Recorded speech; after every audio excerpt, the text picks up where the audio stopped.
Hi guys, and welcome to episode 16 of my KITT Trans Am project.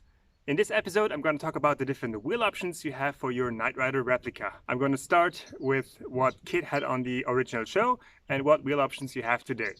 As KITT was a 1982 Trans Am, he came with the factory 15 by 7 inch turbocast rims, also called TCR, with the aluminum bowling ball design hubcaps with the Pontiac logo in the middle. The wheels were made by Western Wheels, and the standard size for the tires are 215 by 65 by 15 inch. First of all, if you've been in the hobby for quite some time, you know that these rims are quite hard to come by. Those rims are now almost 40 years old, and they are quite expensive. They're quite rare. I've seen a set of these go on eBay for $3,000 plus shipping. I mean, I bought mine in 2017 for $1,000 plus shipping. I know for some people that might be a crazy amount of money to pay this much for these old 50-inch wheels, but as much as my car is far from being screen accurate, the wheels is really something I wanted to get accurate. But the real question is, why are these rims so expensive to begin with?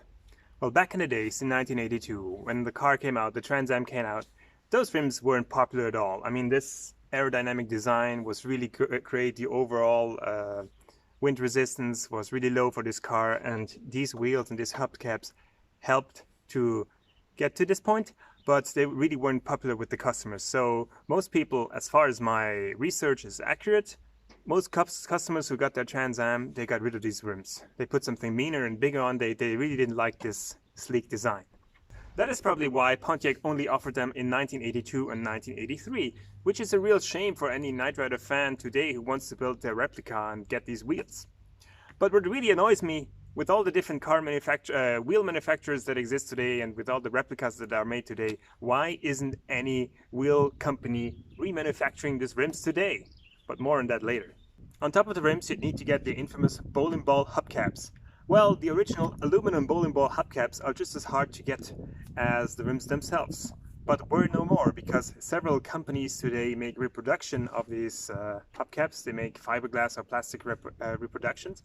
So check out episode 10 on how to get or where to get Knight Rider parts. The link is in the description, and you'll find more information on that there. The last piece of the puzzles are the tires. Well, KITT in the show used Goodyear Eagle GT tires, and they are a little bit harder to come by today, but there's still a company called KITT Tires in the US where you can order them. They are quite expensive, but so is everything in this hobby, isn't it? So you'll find also for this a link in the description to KITT Tires, and you can order them there. I don't really care about the tire brand. For me, the most important thing is to have a good quality tire, because I don't really have a show car. I mean, I have a really clean car, but I want to drive my car. I drive my car quite a lot, so it's more important to get a good quality tire. So I got a good deal on these Dunlop Sport Blue Response. They are way better than the Cooper Cobra this car had on when I first got it, and they're black. So what more can I want? Now, there are several alternative rims, and some of them frequently get confused with the original 15-inch turbocast rims. Alternative 1. Alongside the 15-inch TCR, you could also get the 14-inch turbocast rims. They are essentially the same as the 15-inch, only 1 inch smaller in diameter, and of course they also need smaller hubcaps. They are a little bit easier to come by as the 15-inch because, for one, they were produced 1 year longer. They were made from 1982 to 1984 instead of 83 for the 15-inch. And because they are smaller, they are not as high in demand. They are much cheaper to get than the 15-inch. Alternative 2. The turbo finned rims. They were made from 1983 to 1984. They have the same dimension, the 15 by 7 inch dimension as the TCRs. They look a bit different. They have like thicker and rounder spokes, and they were not designed to put any hubcap on, but I am sure if you try to get an aftermarket hubcap with the adapter, you'd be able to fit one. Alternative 3, the Aero rims. They are 15 by 7 inch, also like the TCRs, and to my knowledge, a 1983 option only. They came on the 1983 Daytona 500 Trans Am version, so they were usually white with white hubcaps. And they look very close to the TCRs, but they have a thicker lip, so when you put the hubcaps on, you couldn't see the spokes. Alternative number 4, Second generation Firebird turbine rims from 1967 to 1981. They are slightly larger than the 15-inch TCRs from the third generation, 15 by 8 inch, but they look very similar. At least if you manage to fit an aftermarket hubcap on them, you can barely see the difference. And I really like the stance of the slightly larger rim also. And you want to know the best thing? You can still get them brand new. Yes, if you can't manage to find a used set, or if you're not interested in finding a used set, you can still get remanufactured ones. Yes, for instance, OER still make them brand new. I'll leave a couple of links in the description from different vendors that sell them, and you can check them out there. You know what? I only wish they would also make the TCRs again. Why aren't they? Alternative number 5. This is probably the easiest and cheapest way if you have the 1984 to 1992 standard Firebird rims. These are also the ones that came with my car when I first got it. And you have different options that you can go about with them. You can either just basically paint them black and leave the outer the outer rim here lip silver. You can paint that silver, or you can paint them completely silver and just install an aftermarket hubcap on them, which is also a nice way to go about. Or what you can also do is get a hubcap with an additional outer rim that imitates the shape of the TCRs. I've seen it in person on someone who has these hubcaps with the TCR outer rims, and I didn't notice for weeks actually before I actually got to see this car up close and see that it was actually a hubcap on outer rims. They are pretty good actually. Again, check out the links in the description about the different vendors, or about the video, my own video, episode 10, about where to get the different Knight Rider parts. And you'll find more information about the vendors who make all these Knight Rider aftermarket parts.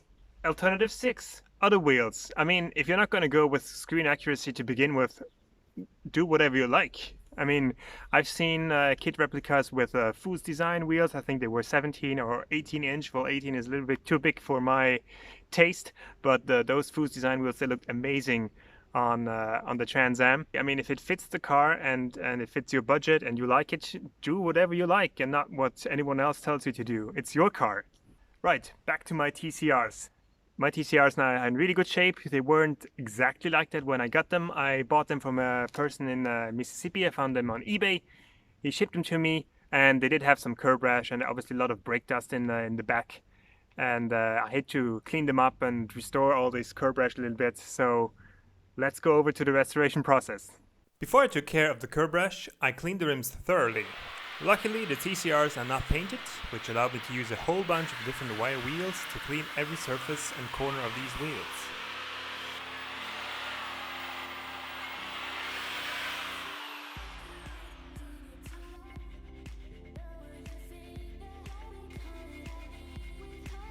Then I sanded down the rough edges and masked the wheels so that only the outer lip with the dents would be visible.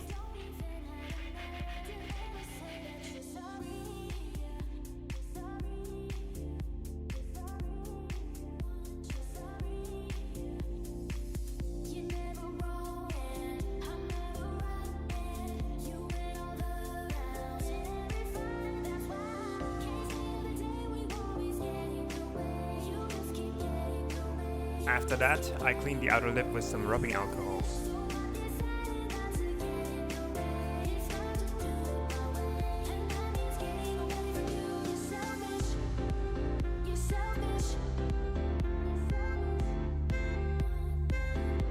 Prepared some Bondo with a bead of hardener.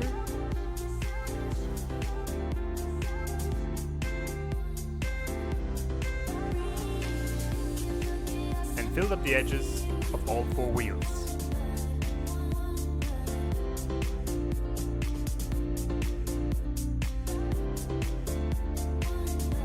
Once it was dry, I sanded down the excess Bondo with 60, 100 and 200 grit sandpaper.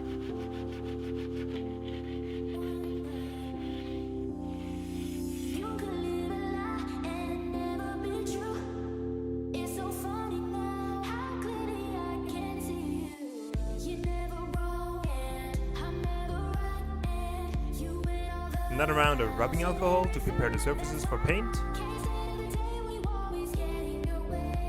A good coat of primer, and to finish it off, finally a couple of layers of silver wheel paint.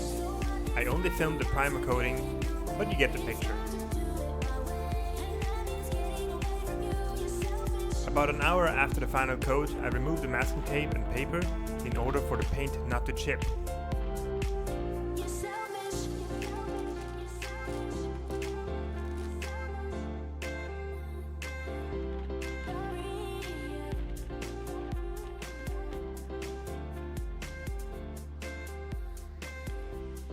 What do you think? Obviously, you can tell the difference from the painted to the non-painted part, but because it's just the outermost lip, it works pretty good.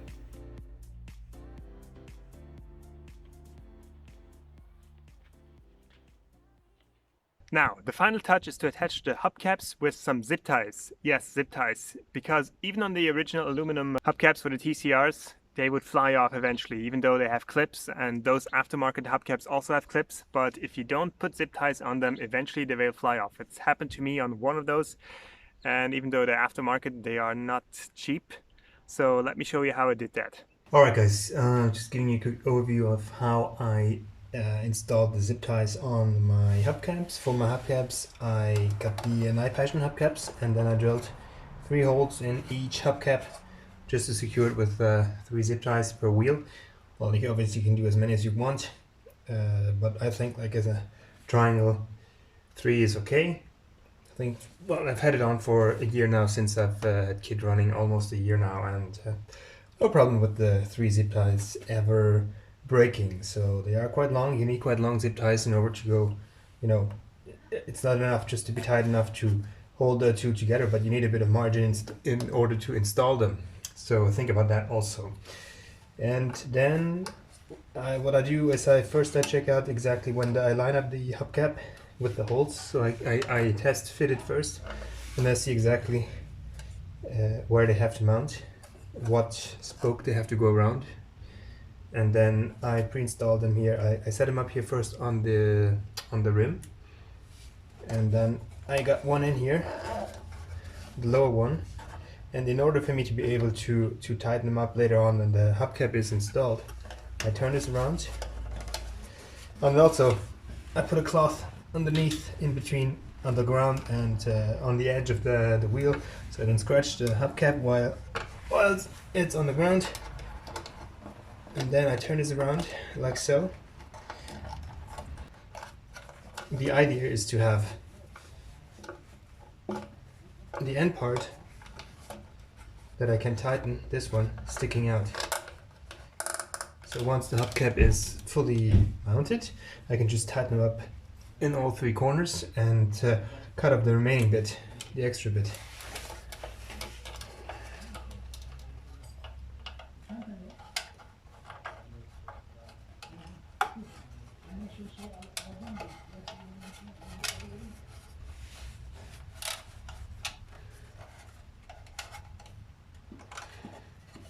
And then I pre-tighten them just a little bit in all areas.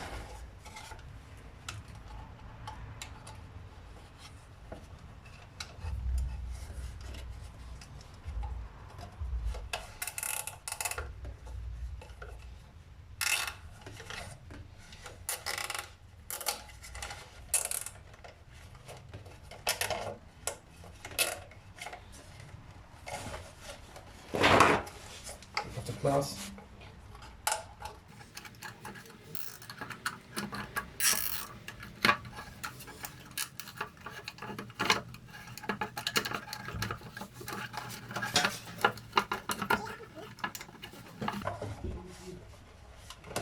Just align them, that's it. Now I go in with one finger and push the zip tie back so I can tighten it properly all the way down to the rim.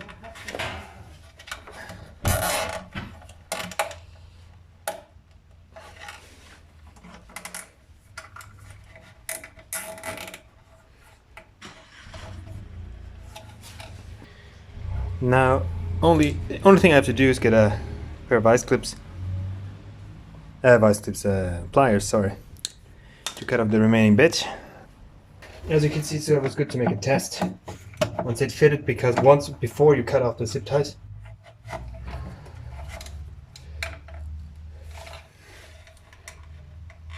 but it's pretty tight now.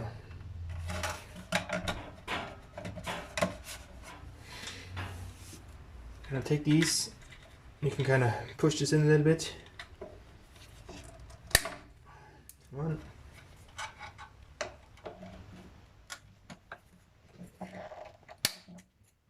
2,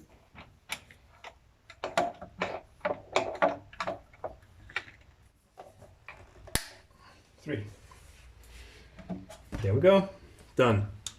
And yes, it does take a little bit of time, but if you have an emergency, if you need to take the wheel off, if you have a flat tire, if you must, you can still go in there. I don't know if you can see it.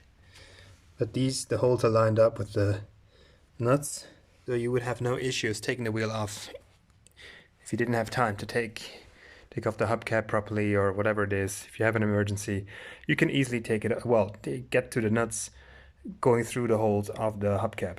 You might damage them a little bit, but in an emergency, it doesn't matter. Alright guys, that's it for this episode. Remember, I always put links to part numbers and additional information in the description, so make sure to check that out. Also, if you have a question, maybe you'll find the answer there as well. Thank you very much for watching, liking, commenting and sharing. See you soon.